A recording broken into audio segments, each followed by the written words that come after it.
Hello అండి, అందరికీ నమస్కారం. ఈరోజు వీడియోలో పెసలతో పూర్ణాలు ఎలా చేయాలో తెలుసుకుందాం. ముందుగా బూరెల తోపుకి పిండిని ఇలా తయారు చేసుకోవాలి. 1 గ్లాసు మినపగుళ్ళు, 2 గ్లాసులు బియ్యం తీసుకొని 4-5 గంటలు నానబెట్టుకోవాలి. తర్వాత అవి మిక్సీ జార్లో వేసి 2 చెంచాలు పంచదార కానీ బెల్లం పొడి కానీ వేసి దోసల పిండిలాగా మెత్తగా పట్టుకోవాలి. ఈ పట్టిన పిండిని ఒక పక్కకు పెట్టించాలి. ఇప్పుడు 2 గ్లాసులు పెసలు తీసుకొని శుభ్రం చేసి బాణలిలో వేసి దోరగా వేయించుకోవాలి. ఈ విధంగా వేయించుకున్న పెసల్లో మునిగే వరకు నీళ్లు పోసి మూత పెట్టి ఉడకనివ్వాలి. ఈ పెసలు ఉడకడానికి ఒక 30 నిమిషాలు టైం పడుతుంది.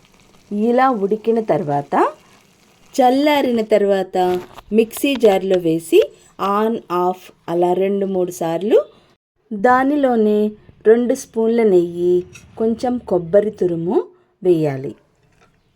ఇప్పుడు స్టవ్ మీద గిన్నె పెట్టి దానిలో 2 గ్లాసుల బెల్లం పొడి వేయాలి. తీపి ఎక్కువ తినేవారు 2.5 వేసుకోవచ్చు. ఒక అర గ్లాసు నీళ్లు పోసి ఉండపాకం వచ్చాక పట్టి ఉంచిన పెసలు పాకంలో వేసి మెత్తగా కలపాలి. తర్వాత చిన్న చిన్న ఉండలు చేసుకుని, ఉండలన్నీ ఈ విధంగా చేసుకున్న తర్వాత మనం తయారు చేసుకున్న పిండి ఉంది కదా, ఆ ఉండలను పిండిలో ముంచి మరిగిన నూనెలో బూరెలు వేసుకోవాలి. ఇదిగోనండి బూరెలు. ఇవి చాలా రుచిగా ఉంటాయి. మీరు కూడా ట్రై చేయండి. ఎలా వచ్చాయో కామెంట్లో తెలియజేయండి.